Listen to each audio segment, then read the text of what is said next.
స్తోత్రం. హల్లెలూయా. దేవుని పరిశుద్ధ వాక్య భాగంలో నుండి లూకా సువార్త 1వ అధ్యాయము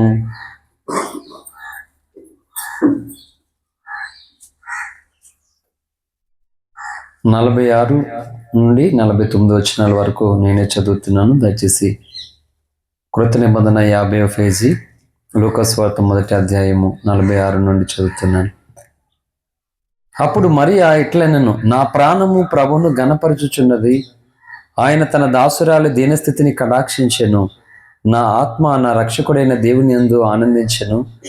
సర్వశక్తుడు నాకు గొప్ప కార్యములు చేసెను కనుక ఇది మొదలుకొని అన్ని తరముల వారును నన్ను ధన్యురాలని అందరు. ఆయన నామము పరిశుద్ధము. ఈ వాక్యము దేవుడు మన వెనుకల్లో ఆశీర్వదించును గాక. ఆమె. చిన్న మాట ప్రార్థన చేసుకుందాం. స్తోత్రం నాయన, ప్రేమ కలిగిన తండ్రి, మీకు వందనాలు అయ్యా. ఇగో తండ్రి, సంవత్సరాంతంలో ఈ చివరి ఆదివారపు ఆరాధన బట్టి మీకు వందనాలు. ఇగో కోలంక ప్రాంతాన్ని బట్టి మీకు స్తోత్రాలు. ఇక్కడ మీరు ఏర్పాటు చేసిన సంఘం బట్టి వందనాలు.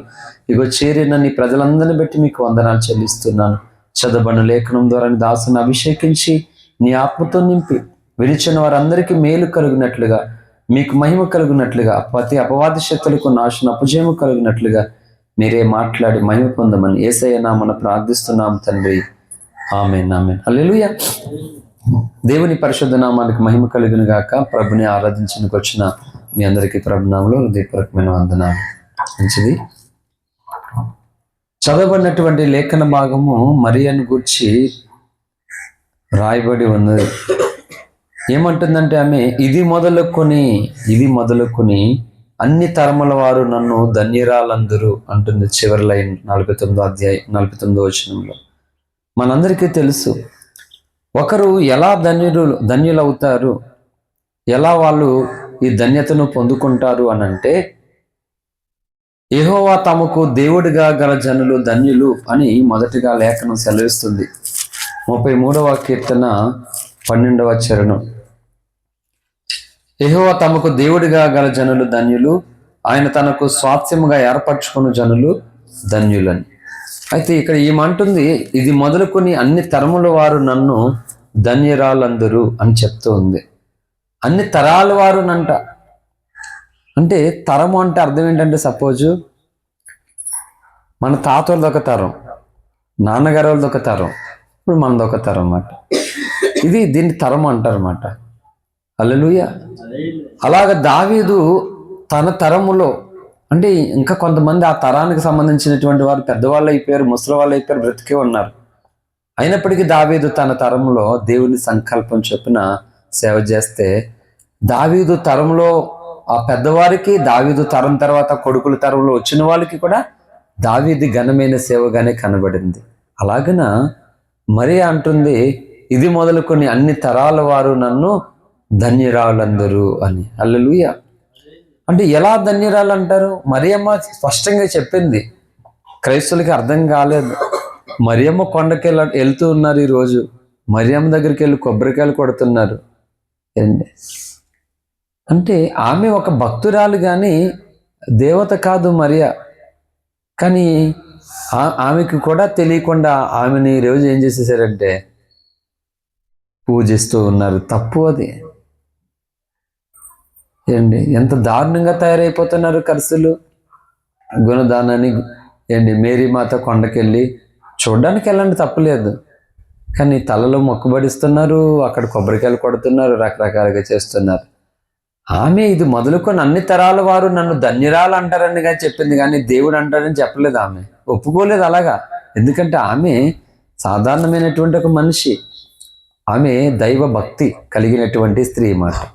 అందుకని ఆ స్వార్థలోనే, ఆ లూకా సువార్త 1వ అధ్యాయంలో ఇలా వ్రాయబడి ఉంది. 42వ వచనం చదవండి.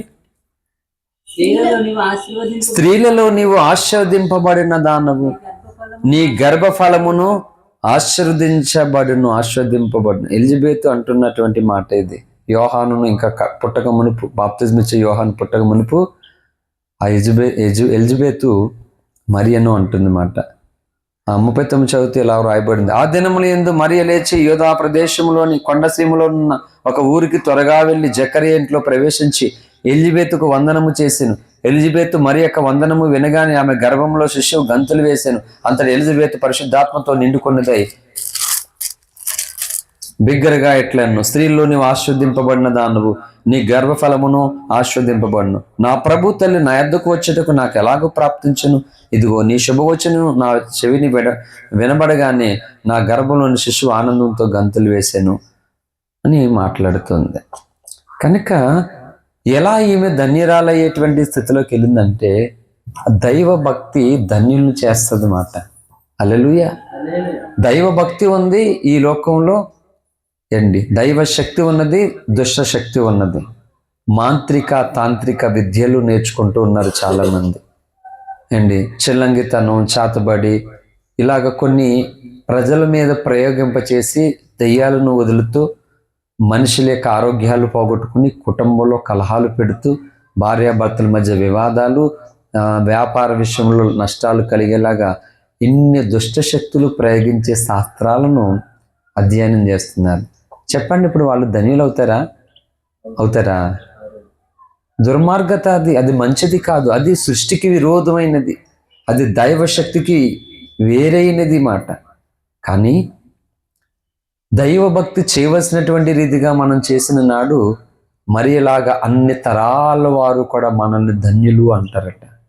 అందుకే నేను చెప్తున్నాను, భక్తి అనేది ఆదివారం పూట చేసేది కాదు. భక్తి అనేది మనకు నచ్చినప్పుడు చేసేది కాదు. మన జీవిత కాలం అంతా చేసేదే దైవ భక్తి మాట. దీనికి రిటైర్మెంట్ ఉండదు.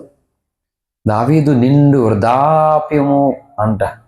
అబ్రాహము తన ముసలితనమందు, యాకోబు తన ముసలితనమందు వారు ప్రభుకి అప్పగించుకున్నారు జీవితాన్ని. చూసారా?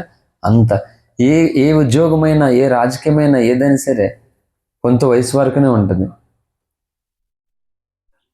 తర్వాత అది ఉండదు. కానీ భక్తి అలా కాదు, నిండు వృద్ధాప్యం. జోసెఫ్ తాత అని ఒక పెద్ద 100 సంవత్సరాలు దాటిపోయినాయి. సైకిల్ వేసుకుని సైకిల్ మీద స్వార్ చేస్తున్నాడు ఇంకా. హల్లెలూయా. ఆ దినాల్లో మన ఈస్ట్ వెస్ట్లో చాలా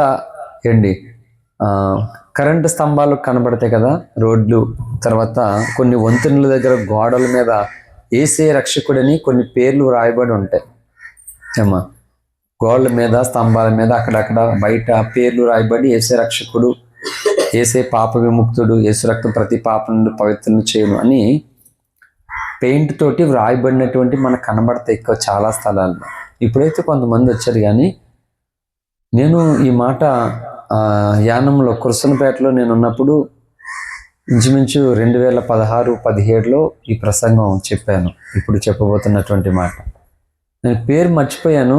ఆయన వేరే ప్రాంతానికి చెందినటువంటి వాడు ఒక సైకిల్, ఒక సంచి, ఒక చిన్న గ్యాస్ స్టవ్ ఉంది కదా, అది తీసుకుని వచ్చి రెంట్ కోసం అడుగుతూ వెస్ట్ గోదావరిలో ఒక ప్రాంతానికి వస్తే అతను ఉండడానికి ఫ్రీగా ఇవ్వడానికి ఇచ్చినా తీసుకోలేదు. అతడు రెంట్కి ఉంటాను నేను అని చెప్పి ఒక చిన్న ఇల్లు తీసుకున్నాడు, చిన్న రూమ్ తీసుకున్నాడు.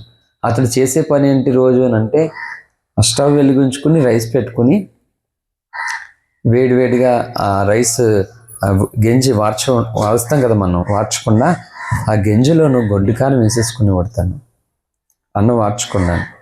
అదే గెంజి వార్చకుండానే ఉడికిపోయిన తర్వాత తీసుకుని క్యారేజీలు వేసేసుకుని తగిలించేసుకుని ఏదో పచ్చడి తెచ్చుకొని పెట్టేసుకొని తను ఏం చేసాడంటే సైకిల్ తగిలించుకుని ఈ పెయింట్ డబ్బాలు తీసుకుని వెళ్ళిపోయి ఎక్కడ అవకాశం ఉంటే అక్కడ యేసే మార్గము, సత్యము, జీవము, యేసు రక్తం ప్రతి పాపాల నుండి పవిత్రపరచును, ఈ విధంగా రాసుకుంటూ వెళ్ళేవాడు ఆయన. యేసుప్రభు వారు దేవుడు అని ప్రజలకి ఆయన ఇలా నోటితో చెప్పలేదు స్వార్థ. ఆయన సైకిల్ మీద మొత్తం ఈ అన్ని ప్రాంతాల సైకిల్ మీద తిరిగి, పెద్ద వయసు, తిరిగి అన్నీ రాశాడు. అన్నం వండుకున్నంత సమయం తీసుకున్నాడు, కూర వండుకోవడం పెద్ద లెక్క. నేను చెప్తున్నాను, చాలా సిగ్గేసింది అతను గూర్చి వింటున్నప్పుడు. ఈరోజు దేవుడి పనిలోనికి వచ్చేసరికి క్రైస్తవుల వైఖరి, క్రైస్తవుల ఆలోచన విధంగా ఎలా ఉందంటే మొత్తానికి అంటే దేవునితో గడిపే సమయము, ప్రార్థనకి ఇవ్వాల్సినటువంటి సమయాన్ని ఈరోజు క్రైస్తవులు ఏం చేస్తున్నారు తెలుసా? ఆ సమయాన్ని చాలా నిర్లక్ష్యం చేసుకుంటున్నారు, దుర్వినియోగం చేసుకుంటున్నారు. అయినా బ్రతకడానికి అన్నం తినాలి కానీ నేను ఏదో చేసుకోవడానికి కాదు కదా. ఇప్పుడు ఇవన్నీ వండుకుండి ఇదంతా అయ్యే వరకు ఉండి నేను ఎప్పుడో వెళ్ళి ఎప్పుడు రాస్తాను, ఎన్ని పేర్లు రాస్తాను, చాలా ఊర్లు ఉన్నాయి అలా ఇలా అని చెప్పి చూసారా, అతడి ఆరోగ్యానికి సంబంధించిన దాన్ని కూడా పట్టించుకోకుండా అన్నం తింటే చాలు అందులో ఏదైతేనే అన్న గింజలో గొడ్డికారం వేసుకుని లేకపోతే ఆ గింజ అన్నం తెచ్చేసుకుని ఏ పచ్చడి తీసుకునో అలాగా మొత్తం అనేక సంవత్సరాలు అలాగే అలాగే అలాగే చేసేటట్టు ఆయన. అంటే నాకు తెలిసి దేవుని కొరకు మండుతున్నటువంటి వ్యక్తులు సమయం కోసం అంత ఆరాటపడతారండి. చాలామంది ఈరోజు క్రైస్తువులు సగం వాక్యం అయిపోయినా పర్లేదు, ముందు పిండి వంటలు వండేసుకొని అప్పుడు వెళ్ళాలి, ముందు చక్కగా వంట చేసుకుని అప్పుడు వెళ్ళాలి అండి. సమయానికి చేసుకుని తప్పులేదులే, ఇప్పుడు సమయానికి అన్ని చక్కబెట్టి వండుకుని వెళ్ళడం అనేది తప్పు కాదు. కానీ చాలామంది క్రైస్తువులు వండుకోవడం కొరకు దేవుని సన్నిధిని నిర్లక్ష్యం చేస్తున్నారు. దేవుని సన్నిధిలో ఏంటి ఆ వంటలు అయితే కానీ చర్చికి వెళ్ళినా పర్లేదు, పాటలు పాడతారులే ఇలాగానే, ఏం కాదులే. ఇంత నెగ్లెక్ట్గా ఉంటే వాళ్ళు చూసారా, వండుకుంటే ఇంత సమయం అయిపోతుంది కాబట్టి అదే తినేద్దాను నేను, ముందు ఆ పని చేయాలని వాళ్ళు ఇంత తీవ్రతతో చేశారు. దేవుడు మనం వచ్చే విధానాన్ని కూడా చూస్తాడు, మన ఆరాటం చూస్తాడు, తీవ్రత చూస్తాడు. దేవుని కార్యము, దేవుని పని ఎంత ఆశతో మనం చేస్తున్నామో ఇది చూస్తాడు. దాన్ని బట్టి మనం ఏం చేస్తాడంటే ధన్యుల లిస్టులో చేరుస్తాడు దేవుడు. హల్లెలూయా. పడుకోద్దు. కనుక దైవభక్తి అనేటువంటిది ఇప్పుడు కూడా మనల్ని ఒక ధన్యుల లిస్టులో పెడుతుందట. మరియా ఊరికే ధన్యురాలు అయిపోలేదండి. అన్ని తరాల వారు తన ధన్యురాలని ఎందుకు అన్నారంటే అన్ని తరాలను విమోచించగలిగిన దేవుడు తన కడుపులో నుండి బయటకు వచ్చాడు కాబట్టి. హల్లెలూయా. అంత మాత్రమే కాదు, ఆయనను ఈ లోకానికి ఇవ్వడము కొరకు భయంకరమైనటువంటి నిందలు, అవమానాలు, చాలా కష్టాలు అనేది మరియా ఎదుర్కొంది. ఈరోజు క్రైస్తవులైనటువంటి మన జీవితాల్లో ఎన్నో పరిస్థితులు మనం ఎదుర్కొంటున్నాం. కానీ నేను చెప్తున్నాను, దాన్ని బట్టి దేవుడు మనకి బహుమానం ఇవ్వడం, ఘనత ఇవ్వడు. కానీ దేవుని కొరకైనటువంటి పోరాటం, దేవుని కొరకైనటువంటి వ్యతిరేకత, దేవుని కొరకైనటువంటి నింద, దేవుని కొరకైనటువంటి అవమానం, ఇవి మనల్ని ఉన్నతులుగా తీర్చిదిద్ది మనల్ని ధన్యులను చేస్తుంది అన్నమాట. హల్లెలూయా. కాబట్టి మరియమ్మ తన సాక్ష్యాన్ని తను చెప్పుకున్నది, సేమ్ ఎలిజబెత్ కూడా చెప్పింది. స్త్రీలలో నీవు ఆశీర్వదించబడిన దానువు అనేమో 42లో ఆమె చెప్పింది. మన మూలవాక్య ప్రకారంగా ఆమె అంటుంది, అప్పుడు మరి ఎట్లను నా ప్రాణము ప్రభును గనపరుచున్నది, ఆయన తన దాసురాలి దీనస్థితిని కటాక్షించెను, నా ఆత్మ నా రక్షకుడైన దేవుని యందు ఆనందించును, సర్వశక్తుడు నాకు గొప్ప కార్యములు చేశాను గనుక ఇది మొదలుకొని అన్ని తరముల వారు నన్ను ధన్యురాలందరూ. హల్లెలూయా. సర్వశక్తుడు అంటే గొప్ప కార్యం చేశాడంటే మరియకి. ఒక మాట చెప్తున్నాను, ఏ కార్యం చేశాడు మరియకి సర్వశక్తుడు? గొప్ప కార్యం ఏం చేశాడు? చక్కటి రూపము కలిగి దైవభక్తి కలిగినటువంటి అమ్మాయి ఎంగేజ్మెంట్ అయ్యింది. చక్కగా భక్తి కొనసాగుతుండగా దర్శనం ఇస్తున్నాడు దేవుడు. దూత మాట్లాడుతుంది, దయాప్రాప్తురాలా నీకు శుభం అని. శుభం ఏంటో అని అంటే నువ్వు గర్భవతి కాబోతున్నావు అని మాట్లాడితే షాక్ అయ్యింది ఒకసారి. ఇప్పుడు చెప్పండి, ఏం చేశాడు దేవుడు గొప్ప కార్యం తన జీవితంలో? అందరూ ఆమె మీద నిందలేసి మొదలుపెట్టారు, అవమానించారు, రకరకాలుగా చేశారు. చివరికి చేసుకుందాం అనుకున్నటువంటి యోసేపు కూడా రహస్యముగా ఆమెను అవమానపరచనలక రహస్యముగా ఆమెను విడనాడు ఉద్దేశించునని రాయబడింది లేఖనంలో. దూత వెళ్ళి అక్కడ కూడా ఆయనకు చెప్పింది, మరి నీ భార్య అయిన మరియను చేర్చుకోవడానికి నువ్వు భయపడద్దు, ఆమె ఏ పాపం చేయలేదు, ఆమె పరిశుద్ధాత్మ వలన గర్భవతి అయిందని చెప్పింది. అంటే చూడండి, నేను చెప్తున్నది ఏంటి అంటే దేవుడు ఈ భూమి మీద ఒక గొప్ప కార్యం తలపెట్టడానికి పూనుకున్నప్పుడు ఏంటి అసాధ్యమైనటువంటి పనిని జరిగించడానికి మరియా ఎన్ని నిందలైనా ఎన్ని వ్యతిరేకులైనా లెక్క చేయకుండా అసాధ్యమైన కార్యానికి తన సహకారిగా నిలబడింది. హల్లెలూయా. చూసారా ఎంత చిత్రంగానో? ఏం చేశాడు దేవుడు గొప్ప కార్యం తన పట్ల? నిజానికి మరియకు ఆ దినములో వారు అవమానాలు ఇచ్చారా లేకపోతే గంటలు ఇచ్చారా? అవమానాలు ఇచ్చారు. తీరా పైపోచ్చు అక్కడ నుండి ఆమె దూరంగా పారిపోవలసినటువంటి పరిస్థితి. రాజు చంపేస్తాడేమో అని చెప్పేసి హేరోదు చంపేస్తాడని చెప్పేసి భయపడి దాక్కునవలసినటువంటి పరిస్థితి. చల్లగాలిలో ప్రసవ వేదన పడి ఎక్కడ ఆ బిడ్డను జన్మించిందో తెలియనటువంటి భయంకరమైన పరిస్థితి. నిజానికి చూస్తే ఫిజికల్గా ఆమెకు ఘనత కంటే గొప్ప కార్యాల కంటే అవమానాలు నిందలే ఎక్కువ వచ్చినాయి. అంటే మరి దీన్ని మరీ ఎలా గొప్ప కార్యాలకు జరిగాయి అంటే సర్వశక్తుడు, ఎందుకంటే ఆ రక్షకుడిని కనడానికి దేవుడు నన్ను వాడుకున్నాడు, నాకు అవకాశం ఇచ్చాడు, ఇది కాదా గొప్ప కార్యం అనుకుందాం. హల్లెలూయా. సేమ్ ఇదేలా మోషే ఏమన్నాడు ఇశ్రాయేలు కొరకు, ఐగుప్తు ధనము కంటే క్రీస్తు విషయమైన నింద గొప్ప భాగ్యం అని ఎంచుకున్నాడు అంటే ఇశ్రాయేల్ పక్షంగానే మోషే సేమ్ అదే ఎంచుకుందన్నమాట ఈ యొక్క మరియా. హల్లెలూయా. ఈరోజు ఇప్పుడున్నటువంటి ఈ తర క్రైస్తవాన్ని నాకు తెలిసి దేవుడు అంత మెచ్చుకోవడం లేదు. ఈ తర క్రైస్తవాన్ని. ఈ తర క్రైస్తవం ఎలా ఉందంటే, ఈ తరం క్రైస్తవము అన్ని తమకు అనుకూలంగా ఆలోచించుకుంటారు. పాస్టర్లైనా విశ్వాసులైనా సరే అన్ని తమ కనసైగుల్లో తమ ఉద్దేశాలు, అంటే లేఖనం ఏమైపోతుంది, దేవుడు ఏమనుకుంటాడో, దేవుడు బాధపడతాడేమో, ఈ మనసు నొచ్చుకునేటువంటి పరిస్థితి లేదు ఇప్పుడున్నటువంటి తరం. అందుకే ఇది చాలా భయంకరమైనటువంటి పరిస్థితి ఈ తరం చూడబోతూ ఉందన్నమాట. హల్లెలూయా. ఆమె ఇది మొదలుకొని అన్ని తరాల వారు ధన్యరాలు అవుతారంట. ఎందుకంటారంటే ఆ సర్వశక్తుకుని లోకానికి పరిచయం చేయడం కొరకు ఆమె భయంకరమైనటువంటి పరిస్థితులను ఫేస్ చేసింది మాట.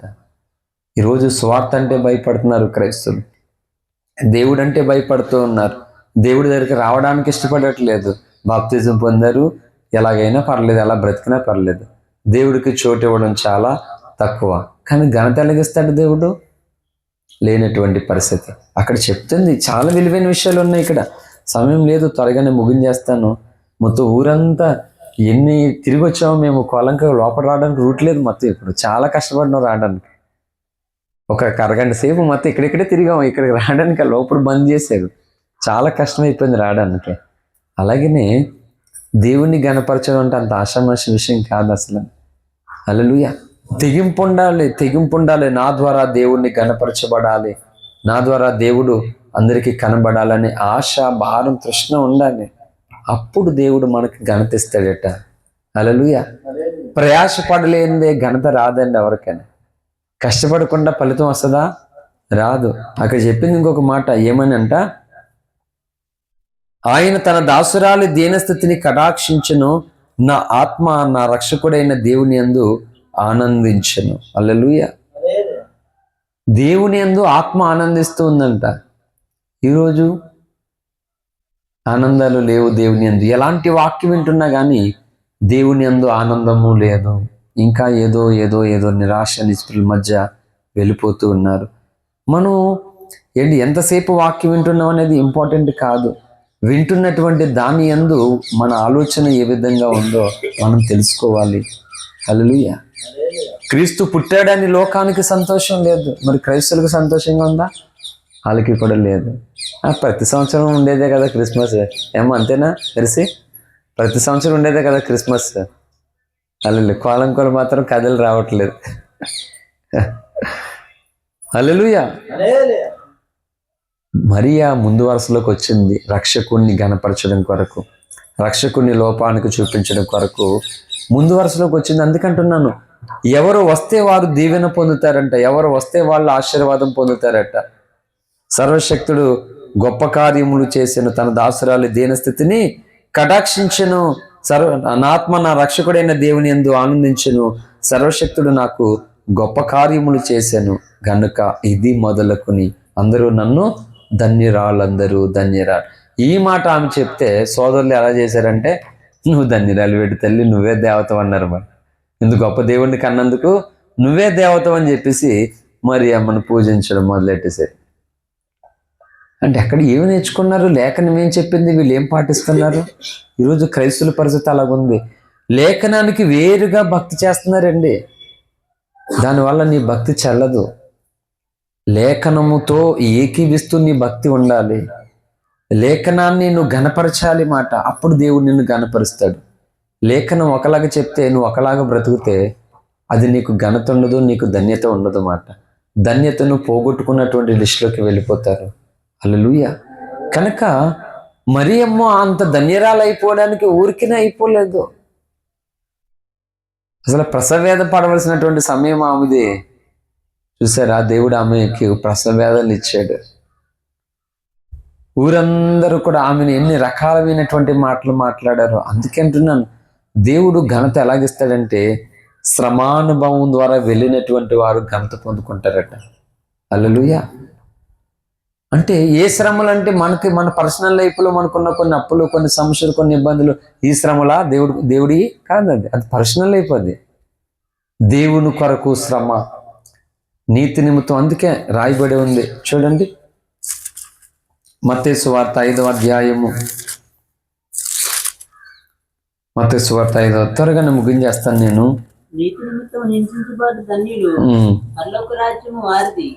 11 వచ్చానండి.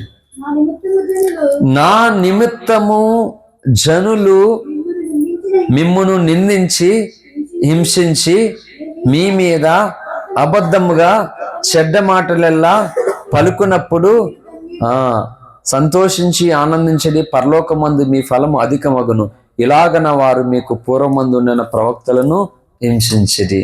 చూడండి ఎంత చక్కగా చెప్పిందో. ఏమంట? నా నిమిత్తము, నా నిమిత్తము, దేవుని నిమిత్తం అంట. దేవుని నిమిత్తము పడినటువంటి కష్టం చూస్తాడట, శ్రమ చూస్తాడంట, బాధ చూస్తాడంట, ఇరుకు చూస్తాడంట. ఈరోజు ఆలోచించుకుంటే మనం దేని నిమిత్తం ఉన్నాము, ఎక్కువ దేని నిమిత్తం ప్రయాసపడుతున్నాము, దేని నిమిత్తం కష్టపడుతున్నాం మనం ఆలోచించుకోవాలి. అందుకే ప్రకటన గ్రంథం రాసినటువంటి యోహాను ఈ సాక్ష్యం ఇస్తున్నాడు. 1:9 ప్రకటన చదవండి, ముగించేద్దాం.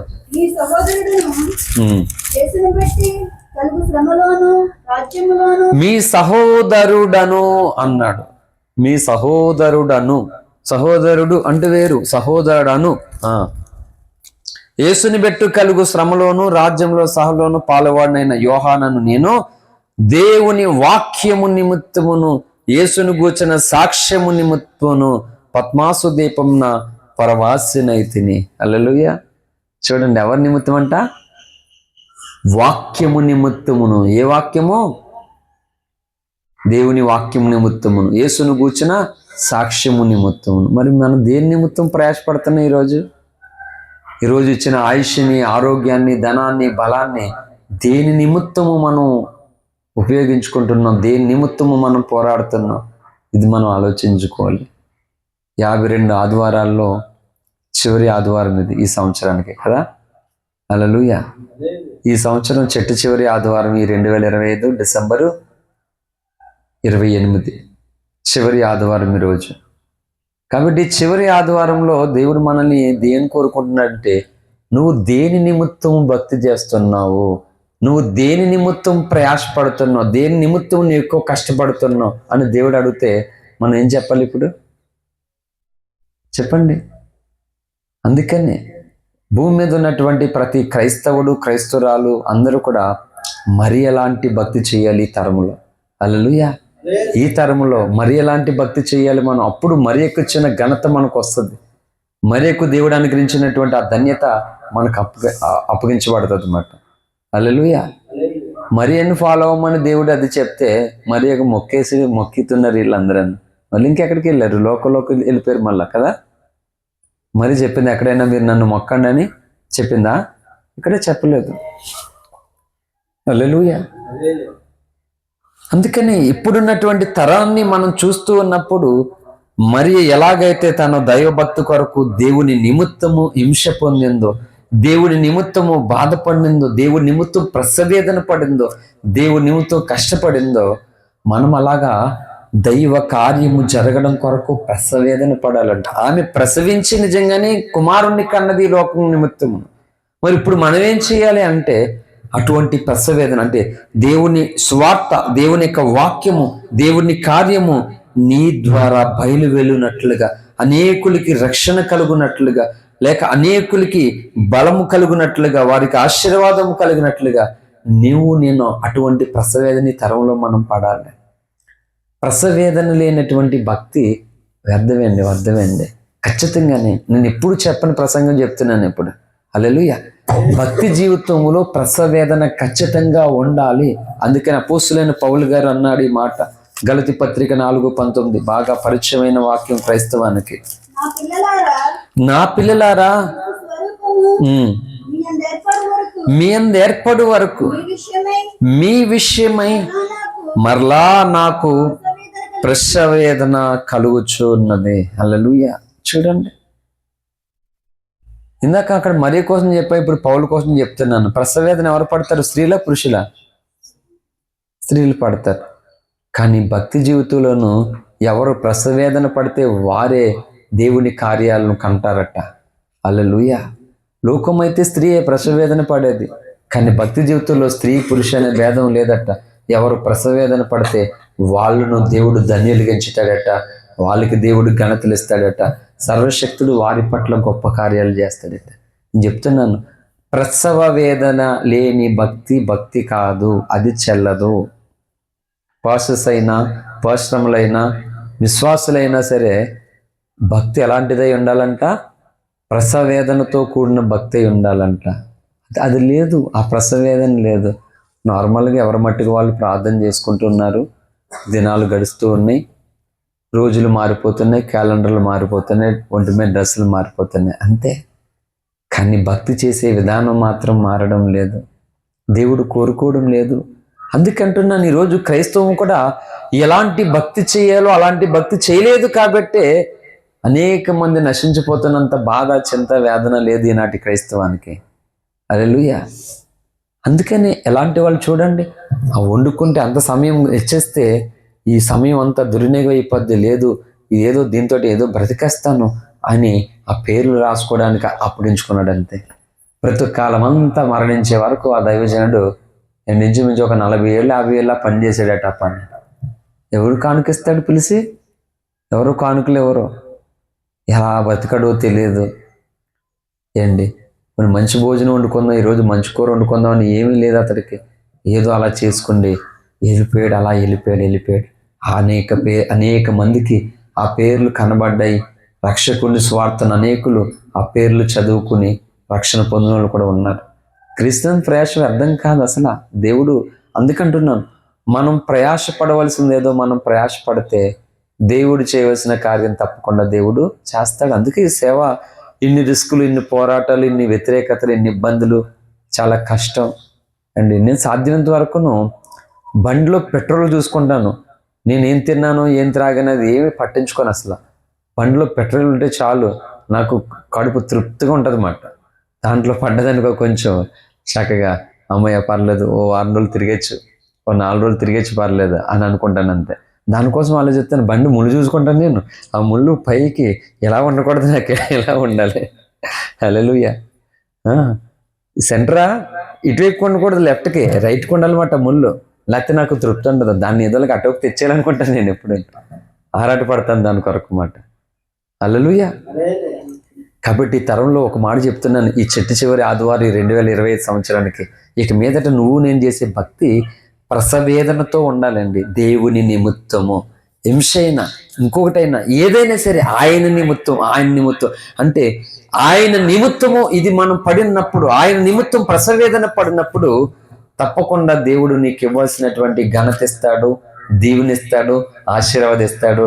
నిన్ను కూడా మరియ స్థానంలో ఈమె ధన్యురాలు, ఈయన ధన్యుడు అనే స్థితి దేవుడు ఇస్తాడు అన్నమాట. అందుకని ఈరోజు భక్తి చేయడమే ఆపేస్తే ఎలా ధన్యులు అవుతారండి? ప్రసవేదన లేని భక్తి చేస్తే దేవుడు ఎలా మెచ్చుకుంటాడు? సర్వశక్తుడు గొప్ప కార్యాలు ఎలా చేస్తాడు? చేయలేడు మాట. హల్లెలూయా. అందుకని భక్తి జీవితంలో మన బలాన్ని మనం నమ్ముకోకూడదు, మన జ్ఞానాన్ని మనం నమ్ముకోకూడదు, దైవ ఆత్మ చేత మనం నడిపించబడాలి. హల్లెలూయా. దేవుడు తన ఆత్మను మన మీదకు కుమ్మరించినట్లుగా ప్రసవేదనతో కూడినటువంటి భక్తి మనం చెయ్యాలి. ఈరోజు అలా ఏం లేదు, ఎవరికి నచ్చినట్లుగా వాళ్ళు బ్రతికేస్తున్నారు, ఎవరికి నచ్చినటువంటి భక్తి వాళ్ళు చేసుకుంటూ వెళ్ళిపోతున్నారు. ప్రసవేదన లేదు, అది దేవుడు చూసే అవకాశం లేదు. మరి ఎలాగా అనగలుగుతారా? ఇది మొదలుకొని అందరూ నన్ను ధన్యులందరూ అని అనగలుగుతారా? అనలేరు. పోనీ ఇంకొకరు కూడా అనగలుగుతారా?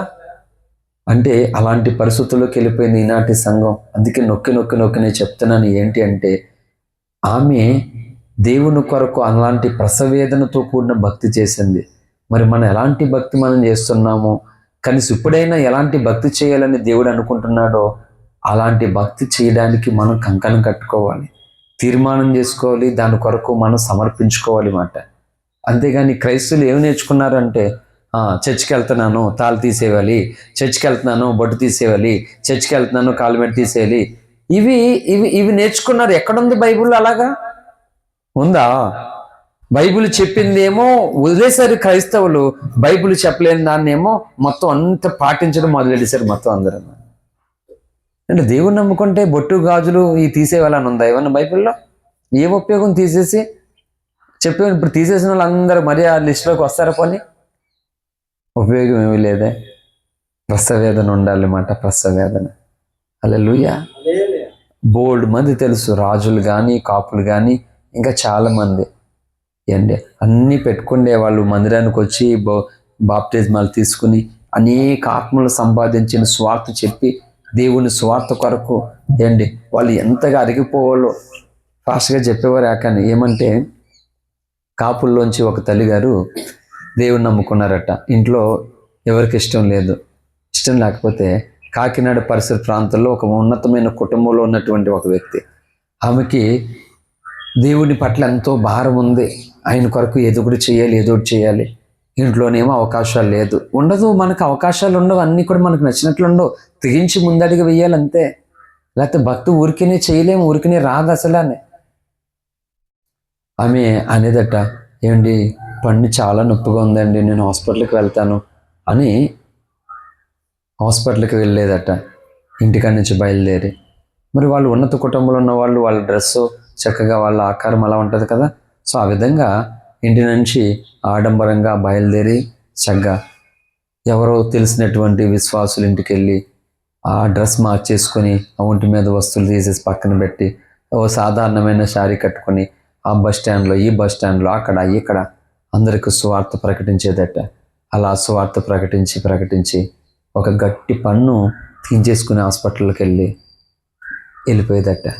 మళ్ళీ 2 రోజులకి ఆగి, ఏంటి మనం తీయించుకున్నాను కదా పన్ను నొప్పి వచ్చేస్తుందండి, రోగం అంటది ఏకనే అని తిట్టేవాడట భర్త. చుట్టాలు తిట్టేవారంట, మాట్లాడితే హాస్పిటల్కి వెళ్తారు, ఇల్లు మాట్లాడితే రోగం అంటారని చుట్టాలు బంధువులు భర్త పిల్లలు తిట్టేవారంట. ఆమె అలాగా ఈ మందు వేసుకుంటాను ఆ మందు వేసుకుంటాను హాస్పిటల్కి వెళ్ళి ఆమెకు అర్థమైంది భక్తి అంటే ఏంటో.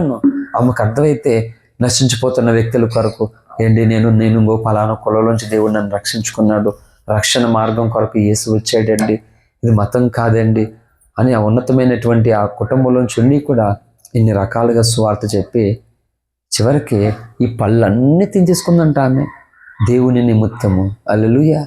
ఈరోజు అడుగుతాడు నిన్ను కూడా దేవుడు అడుగుతాడు, నా నిమిత్తం నువ్వేం చేసావు చెప్పు అని అడుగుతాడు. ఏం చెప్తావు సమాధానం? మా ఆయన ఒప్పుకోడండి అందుకే ఏం చేయలేదు ఏసయ్య అని అంటే, పర్లేదమ్మా అంటాడు ఏసయ్య. నా భర్త ఒప్పుకోడండి నేను అందుకే ఇలాగున్నాను, మా ఆవిడ ఒప్పుకోదండి నేను అందుకే ఆగిపోయిన ఏసయ్య అంటే ఒప్పుకుంటాడా? మా అమ్మ ఒప్పుకోదండి, మా నాన్న ఒప్పుకోదండి, మా ఇంట్లో ఒప్పుకోరండి.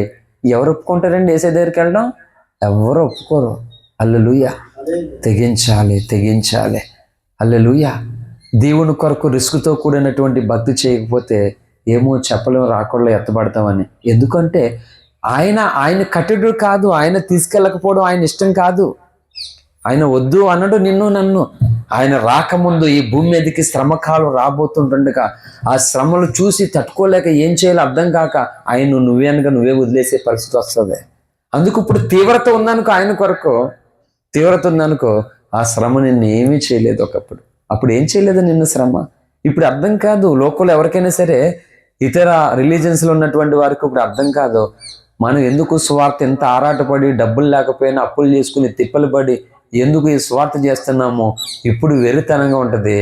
అప్పుడు శ్రమల కాలంలో అప్పుడు అర్థమవుతుంది వాళ్ళకి. ఆ దినాల్లోనంట మనుషులు మరణం కొరకు ఎదుగుతారట, చచ్చిపోద్దామని బాధలు తట్టుకోలేక. చావే రాదట అసలు మొత్తానికి. 666 ముద్ర వేయించుకుని ఈ యొక్క రేషను పెన్షను మొత్తం సామాగ్రి తీసుకోవడానికి ముందు వరుసలోనికి వెళ్ళిపోయినటువంటి వీరందరినీ 3 నెలలు ఆ మెడతలు కొడతాయి.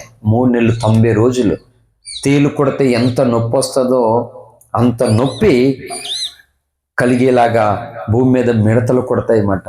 దేవుని ముద్ర ఉన్న వాళ్ళని కొట్టదట. ప్రకటన గ్రంథంలో రాయబడినట్లుగా దేవుని ముద్ర లేదు అనగా 666 సాతాను ముద్ర ఎవరైతే వేయించుకుంటారో వాళ్ళను కొడతాయట. ఇప్పుడు సిమ్ కార్డ్ కావాలి మనకి. సపోజ్ సెల్ ఫోన్ కొనుక్కున్నాం, సిమ్ కావాలి. నాకు సిమ్ ఇచ్చేయండి 500 ఇస్తానంటే ఇచ్చేతాడా? చెప్పండి, ఇస్తాడా? ఏం కావాలి సిమ్ కావాలంటే?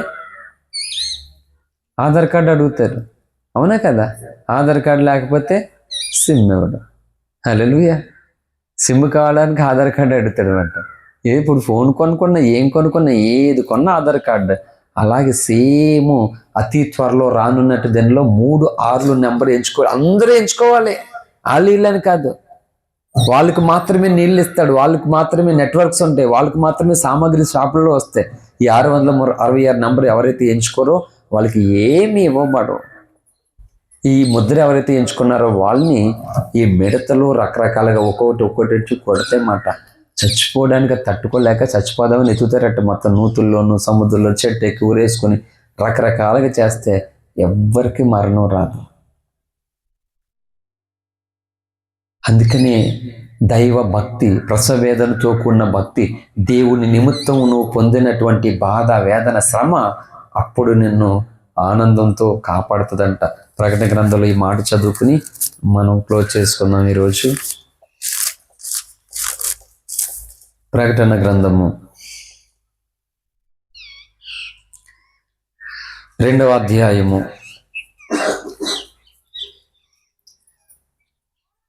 9వ వచనం చదువుతాం కంప్లీట్గా. నీ శ్రమను నీ దరిద్రతను నేను ఎరుగుదును, అయినను నీవు ధనవంతుడివే. తాము యూదులు అని చెప్పుకుని చూదులు కాక తాతాను సమాజ వారి వల్ల నీకు కలుగును దూషణ నేను ఎరుగుదును. నీవు పొందబోవు శ్రమలకు భయపడకము. ఇదిగో మీరు శోధింపబడినంత అపవాది మీలో కొందరిని చెరలో వేయింపబడుచున్నాడు. 10 దినములు శ్రమ కలుగును.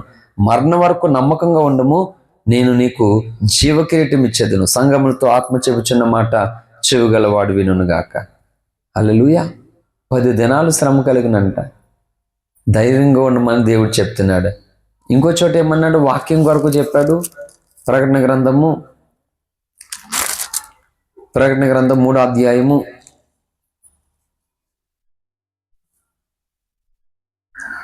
10వ వచనం. నీవు నా ఓర్పు విషయమైన వాక్యమును గైకుంటేవి గనుక భూనివాసును శోధించుటకు లోకమంతటి మీదకి రాబో శోధన కాలంలో నేనును నిన్ను కాపాడుదును. హల్లెలూయా. ఆ 2 అండర్లైన్ చేసుకొని ప్రకటన గ్రంథంలో 2వ అధ్యాయంలో 3వ అధ్యాయంలో శోధన కాలం ఒకటి ఉంది. భూమి నివాసులందరికీ భయంకరమైన శోధన. ఇలా మరణిందామనుకుంటారు, అసలు ఎవరి వల్ల కాదు, అసలు మరణం రాదప్పుడు. మరణం కూడా బంద్ అప్పుడు, స్ట్రైక్ మాట. హల్లెలూయా. ఏదో పాస్ సినిమా ఉంటుంది, ఓ పాస్ సినిమాలో ఏంటి హిమలో అందరూ స్ట్రైక్ చేస్తారన్నమాట.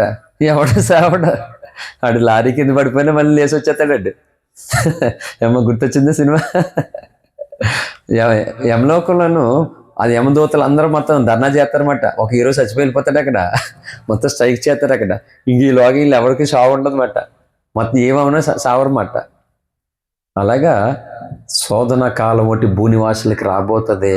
ఆ కాలంలో ఎవరికి చావు రాదు, భయంకరమైన శ్రమ పడతారు, తట్టుకోలేరు. ఒక్కొక్కరును చచ్చిపోతే బాగుండ్రా బాబు ఉపశమనం పొందా అనుకోవడానికి ఉండదు మాట. అప్పుడు ఎవరైతే దేవుని వాక్యం ఓం అనేటువంటి వాక్యం, ఆ శబ్దం, ఆ నాద శబ్దం దాన్ని కలిగి ఉంటారో, పాటిస్తారో, ఆ శక్తి ఎవరైతే పొందుకుంటారో వారిని ఈ శోధన, ఈ శ్రమ ఏమి చేయలేదట. ఎందుకంటే ఆయన అన్నాడు, నేను నిన్ను కాపాడుతాను అని. ఆయన కాపాడితే ఎవడు నిన్ను పాడు చేస్తాడు? ఎవడు తరంగాలు నిన్ను? ఆయనే కాపాడుకుంటే నెవర్, ఎవ్వడు ఏమీ చేయలేడు అన్నమాట. సాతానుడు యోబుని ఎన్నో రకాలుగా చిత్రహింసలు గురిపెట్టాడు. దేవుడే కాపాడుకున్నాడు కనుక సాతానుడు ఏం చేయలేకపోయాడు, ఓడిపోయాడు, కొంత బాధ పెట్టాడు అంతే. హల్లెలూయా. అందుకని ఈ తరంలో మనం చేసేటువంటి భక్తి దేవుని నిమిత్తమై ఉండాలి, మనుషుల నిమిత్తం ఉండకూడదు. మనుషులు మెచ్చుకోవచ్చు, తిట్టుకోవచ్చు, ఏదైనా ఉండొచ్చు మనుషుల్లోనూ. కానీ మనమైతే మెచ్చుకుంటున్నారని కాదు, తిట్టుకుంటున్నారని కాదు, కానీ దేవుని నిమిత్తము మనం ఎలాంటి భక్తి చేస్తున్నామో, దేవుని నిమిత్తము ఎలాంటి ప్రసవేదన పడుతున్నామో, దేవుడు చూచినట్లుగా మనం అలాంటిది చేస్తున్నామా లేదనేది మనం పరిశీలన చేసుకోవాలి. లేకపోతే దేవుడు ఈ తర క్రైస్తవుల యొక్క భక్తిని యాక్సెప్ట్ చేయడు, రిజెక్ట్ చేసేస్తాడు అన్నమాట. హల్లెలూయా. నేను హైదరాబాద్లో ఈ ఫాన్ డిపార్ట్మెంట్, ఈ పాన్ కార్డు, ఆధార్ కార్డు ఉంది కదా, ఈ చేసేవాళ్ళు మేము అక్కడ హైదరాబాద్లో. అయితే ఈ బ్యాంక్ చెక్ బుక్స్ కూడా చేసేవాడిని. మాకు ఫామ్ వస్తుంది, ఆ ఫామ్కి 100 రూపాయల నోటు పెట్టేసి ఈ చెక్ బుక్స్ కొరకు కూడా మాకు లెటర్ వస్తుంది అన్నమాట. అక్కడికి మాకు కొన్ని బుక్స్ కావాలి, చెక్ బుక్స్ ఈ ఈ 2 కావాలి, ఇన్ని కావాలని వస్తాయన్నమాట. ఆ ఫామ్ తీసుకుంటాం, మేము చూస్తాము వాళ్ళ పేరు, వాళ్ళ ఐడి నెంబరు, వాళ్ళ ఫోన్ నెంబరు, ఫాదర్ నేము, వాళ్ళ ఇంటి పేరు మొత్తం అన్నీ చూస్తాం. ఏదైతే తేడా వస్తుందో అక్కడ ఇంటి కొట్టేసి రిజెక్ట్ అని కొట్టేస్తాం అన్నమాట. వాళ్ళకి ప్రింట్ చేయడానికి అవ్వదు. అది స్కాన్ క్యాప్లో అప్లోడ్ పెడితే వాళ్ళకి రిజెక్ట్ అని వస్తుంది. మళ్ళీ దాన్ని వాళ్ళు రెన్యువల్ చేయించుకోవడానికి పెడుతుంటారు, మళ్ళీ పంపిస్తుంటారు. ఇప్పుడైతే అన్ని చోట్ల ఫ్యాన్ ఇచ్చేసింది. అప్పుడు మేము హైదరాబాద్లో చేసేటప్పుడు అక్కడ తప్ప ఇంకెక్కడ సినిమాటర్లు కూడా వచ్చేవారు. అక్కడికి కార్లు వేసుకొని ఎవరికి వాడే ఆ ఫ్యాన్ కార్డు కోసం వచ్చేవాళ్ళు. ఇప్పుడు అవి ఏమీ లేవు, ఎక్కడి నుంచి అయినా చేసేది మనం మొబైల్ చేసేసుకోవచ్చు. ఇప్పుడు ఎక్కడికి వెళ్ళక్కర్లేదు. హల్లెలూయా. కనుక దేవుడు కూడా మన ఫామ్ని రిసీవ్ చేసుకోవాలి, మన భక్తిని రిసీవ్ చేసుకోవాలి. మరియమ్మ శ్రమలు పొందాయని మంచివాడే నీతిమంతుడే యోసేపే వదిలేద్దాం అనుకున్నాడు. ఆమె పరువైతే తీయకుండా రహస్యంగా నేను చేసుకుందాం అనుకున్నాను ఈ అమ్మాయిని, ఈమె ప్రెగ్నెంట్గా ఉందా, ఏదైనా తప్పు చేసింది అయితేని, సర్లే అయితే ఇంకా ఆమె పాపం ఆమె పోతుందిలే, ఆమెను వదిలేద్దాం రహస్యంగానే అనుకున్నాడట. దేవుని దూత వెళ్ళి, యోసేపు నీ భార్య అయిన మరియను చేర్చుకోవడానికి భయపడద్దు, ఆమె ఏ తప్పు చేయలేదు, పరిశుద్ధాత్మ వలన ఆమె గర్భం ధరించింది, ఆమెను చేర్చుకోవడానికి భయపడొద్దు అని చెప్పాడు దేవుడు. ఇప్పుడు అందరి కోసం దేవుడు వెళ్ళి అలా చెప్తాడా? వాళ్ళు తప్పు చేయలేదు, వాళ్ళు లోపమేమీ లేదు, వాళ్ళ కోసం నువ్వు అలా అనుకోద్దని దేవుడు అందరికీ చెప్తాడా? చెప్పడం, వదిలేస్తాడు దేవుడు. ఎవరికి నచ్చినట్లుగా వాళ్ళు అన్నీ ఈ నిందలు గాయాల చేత దేవుడిని వదిలేసుకుంటావా? దేవుడి మీద తిరుగుబడతావా? దేవుడికి నాకేం చేశాడని అనుకుంటావా? లేదంటే నేను ఏ తప్పు చేయలేదని నాకు తెలుసు, నా దేవుడే చూసుకుంటాడులే ప్రభా, నాకు నువ్వే ఉన్నావు అని ఆయనకు మొర పెడతావా? ఇన్ని రకాలుగా చూస్తాడు. అంటే మరియ చేసిన భక్తి తన కొరకు కాదు, అందరి కొరకు చేసింది. ఈరోజు భక్తి అంటే నీకు నచ్చినట్లుగా నువ్వు చేసుకోవడం కాదు. కొందరు ఉన్నారు నీ భక్తి మీద ఆధారపడడానికి, అందుకు చెయ్యాలి నువ్వు. హల్లెలూయా. అందుకని అరకొరకు భక్తి, సాదాసేదన్న భక్తి సరిపోదు అందరిని రక్షించడానికి. నువ్వెంత ప్రసవేదన పడి భక్తి చేస్తావో అంతలా అందరినీ రక్షించుకోగలుగుతామంట. అందుకే పౌలు తన భక్తి జీవితంలో అపోస్తలుగా 1 కొరింథీ పత్రిక 9వ అధ్యాయంలో చెప్పినట్లుగా అందరికీ అన్ని విధాల వాడయ్యాడు. ఎందుకు? అందరి కొరకు చేశాడు భక్తి, తన కొరకు కాదు పౌలు చేసుకున్నటువంటి భక్తి. ఎందుకంటే ఏ ఒక్కరు నశించక అందరిని రక్షించుకోవడం కొరకు ఆ దైవ భక్తి చేశాడు. ఈరోజు భక్తి ఎవరికి నచ్చినట్లుగా వాళ్ళు చేసుకుంటున్నారు. ఇది వీళ్ళకి నష్టాన్ని ఇస్తుంది, వీళ్ళు ఇంకొకరిని కూడా దేవుని తట్టు నడిపించలేక వీళ్ళు బలహీన అయిపోతున్నారు. అందుకని ఇది మొదలుకొని అన్ని తరాల వారు నన్ను ధన్యురాలందరూ అన్నది మాట మరియ. ఎందుకంటే సర్వశక్తుల్ని ఈ లోకానికి పరిచయం చేసింది మరియ. హల్లెలూయా. ఆల్రెడీ పరిచయమైన యేసుని నువ్వు పరిచయం చేయలేకపోతే ఎలా? చేయలేదా? యేసుని లోకానికి పరిచయం చేసింది ఆ శ్రమ ద్వారా, ఆ భక్తి ద్వారా, ఆ ప్రసవేదన ద్వారా. మరి నువ్వెవరిని పరిచయం చేస్తున్నావు? ఇజికే పరిచయం చేశాడండి. ఇజికేకి ఆయుష్ నిండిపోయింది, దేవుడే చెప్పాడు నువ్వు మరణం అవుతావు, నీ ఇల్లు చక్కబెట్టుకొని చెప్పాడు. 2వ రాజుల గ్రంథం 20వ అధ్యాయము 1-5 వచనాల్లో మనకు కనబడుతుంది. దేవుడు ఏం చేశాడు? చచ్చిపోతావు అని ప్రవక్తను చెప్పించాడు. అతడు చెప్పగానే, ఇలా చెప్పి వెళ్ళగానే కన్నీరు కార్చి గోడ తట్టు తిరిగి ప్రసవేదన పడి ఏడుస్తున్నాడు. ప్రభా, నేను ఎట్లా బ్రతికానో జ్ఞాపకం చేసుకో అంటే అతడు నడుముసాల్లోకి వచ్చాడంట. అంటే రాజభవనము పెద్దగా ఉండి రాజు దగ్గర నుండి ఇంకా బయట గేటు దగ్గరికి కూడా వెళ్లకుండా మధ్య భాగానికి నడుమ అంటారు అన్నమాట. అక్కడికి వచ్చారట. వచ్చేసరికి దేవుడు అన్నాడు, మళ్ళీ వెళ్ళు. అతడు బాధపడుతున్నాడు. వెళ్ళి అతడికి ఇంకో 15 సంవత్సరాలు ఆయుష్నెత్తున్నానని వెళ్ళి చెప్పు అంటే మళ్ళీ వెళ్ళాడు మాట. అతడు బ్రతికాడు. తర్వాత ఎవరైనా మనం చూస్తాం, ఎవరికైనా ఆరోగ్యం బాగాలేక హాస్పిటల్ అయి పెడితే చుట్టాలు బంధువులు అందరూ ఇంటికి వెళ్ళి పరామర్శిస్తారు కదా, చూడడానికి వెళ్తారు కదా. అలాగా ఈ రాజు చనిపోవలసినటువంటి వాడు దేవుడు ఇంకో 15 సంవత్సరాలు ఆయుష్ని ఇచ్చాడంటని అనేకులు గొప్ప గొప్ప వాళ్ళందరూ వస్తున్నారు చూడడానికి హిజ్కియాని. వస్తుంటే చెప్తారు కదా అందరూ, అమ్మో ఇక్కడ సూది ఇక్కడ ఎట్టారు చంపేశారు డాక్టర్లు హాస్పిటల్లో అన్నీ చెప్తాం కదా. అలా హిజ్కియా తన బాధ అంతా చెప్పుకున్నాడు. ఇగో నేను రాజుని కదా, నేను ఏం సంపాదించాను రండి చూపిస్తాను రండి. మొత్తం ఇంట్లో అందరికి తీసుకెళ్ళి ఆ గోడాంశాలకు తీసుకెళ్ళి ఈ రాజా ఉన్నటువంటి సామాగ్రిని, వస్తువుల్ని, యుద్ధాయుధాలని మొత్తం అన్ని పరిచయం చేస్తున్నాడు వచ్చిన వాళ్ళందరికీ. ఈ రాజులందరికీ చూపెడుతున్నాడు. కానీ అయ్యా ఇదిగో ఈ మరణకరమైనటువంటి వ్యాధి పుండు చూడు, దీంతో చచ్చిపోయేవాడిని దేవుడు నన్ను ఎలా కాపాడాడు చూడు. అందుకే ఈరోజు స్వార్థలో నేను ఎందుకు వీడియో చూపెడుతున్నాను? అయ్యో పాపం జలపడ్డానికి ఆ జనాల కాదు. ఓ రోజు అలాగే ట్రైన్లో స్వార్థ చెప్తూ నేను ఆ వీడియో చూపెడితే, ఇది పేక్ వీడియో, ఇలాంటి 100 చూపెడతాను అన్నాడు ఒకట. నేను ఎంతో ప్రయాసపడుతూ స్వార్థ చెప్తూ ట్రైన్లో నా బాలేని వీడియో ఉంది కదా, అది చూపెట్టాను అనమాట. ఇలాంటివి 100 చూపెడతాను నవ్వుతున్నాడు అండి. షర్ట్ బటన్స్ ఉప్పాను, షర్ట్ బటన్స్ వచ్చి నా ఆపరేషన్ చూపించాను. మరి పిచ్చి, నువ్వు 100 చూపించుకుంటావు, చూపించుకుంటే నేను నమ్మితే నాకేమొస్తుంది? అసలు అవసరం ఏమీ లేదు నాకు. నేను నమ్మించడం వల్ల నా టైం వేస్ట్ తప్ప ఏమీ లేదు. నమ్మితే నమ్మి, లేకపోతే లేదు. పేక్ వీడియో అంటే పెట్టి ఆపరేషన్ చూడు, 22 కుట్లు లెక్కేసుకో కావాలితేనే, తక్కువ ఏమైనా ఉన్నాయేమన్నా. ఆపరేషన్ మచ్చ చూపించాను, అది చేయలేదు. నేను అదే చెప్తున్నాను. ఈరోజు నా ధనం చూడు, నా బలం చూడు, నా జ్ఞానం చూడు, నా అందం చూడు, నా ఆస్తి చూడు, ఈ పరిచయం చేసుకుంటున్నారు క్రైస్తవులు. కాదు కాదు కాదు కాదు. ఏ కృప నీకు ఎలాంటి స్థితిలో తోడుగా ఉన్నదో, ఎలాంటి పరిస్థితుల్లో దేవుడు నిన్ను ఆదుకున్నాడో ఇది చూపించాలి, ఇది పరిచయం చేయాలి లోకానికి. దాన్నే సాక్ష్యం అంటుంది బైబిల్. హల్లెలూయా, అది సాక్ష్యం అంటుంది బైబిల్. అది చూపించట్లేదు క్రైస్తవులు. హిజ్కియాతో సహా మోసపోయాడు. అన్ని సంపాదించి చూపించడం మొదలుపెట్టాడు, కానీ ఈ రాసపుండిని అది చూపించలేదు. దేవుడు చూడు నన్ను ఎలా స్వస్థపరిచాడా, ఇది చూపించలేదు మాట. హల్లెలూయా. కాబట్టి ఏం పరిచయం చేయాలి? అది వరకు లేని దేవుణ్ణి, యేసుని లోకానికి పరిచయం చేసింది మరియా. నువ్వు పరిచయం చేస్తావా చూడు అని మరియమ్మ మీద నిందలో, బాధలో, గాయాలు, అవమానాలు అన్నీ కలిగినాయి. కానీ ఈరోజు మనం యేసుని మాత్రం పరిచయం చేయట్లేదు. మన జీవితాల్లో ప్రసవ వేదనతో కూడిన భక్తి చేయట్లేదు. కామన్ భక్తి, రొటీన్ భక్తి ఏమండి. దీనివల్ల మనకి ఘనత ఉండదండి. దీనివల్ల సర్వశక్తుడు మన యందు ఆనందించడు, మనం సర్వశక్తి యందు ఆనందించలేము. ఇవన్నీ కూడా చిన్నపిల్లలు ఆడుకునేట్లాగా ఇంతవరకు మన భక్తి అంతే. నిజం చెప్తున్నాను. కనీసం ఇప్పుడైనా సరే, సంవత్సరం చివరి ఆదివారం ఇది, కొత్త సంవత్సరాలు వెళ్ళబోవడానికి ఏంటి కేవలం ఒక 2 రోజులు ఉందంతే, 3 రోజులు ఉంది, సోమ మంగళ బుధ అంతే. కాబట్టి ఇక మీదటైనా దేవుడు మెచ్చుకునే భక్తి, దేవుడు కోరుకునే భక్తి, దేవుడిని ఘనపరిచే భక్తి, అన్ని తరాల వారు నిన్ను ధన్యురాలనేటువంటి భక్తిని మనం చేద్దాం. లోకాన్ని రక్షించుకుందాం, దేవుని నామాన్ని ఘనపరుద్దాం. దేవుడి మాటలు మన వెనుకలో ఆశీర్వదించును గాక. ఆమేన్ ఆమేన్. Thank you. అందరికీ వందనాలు.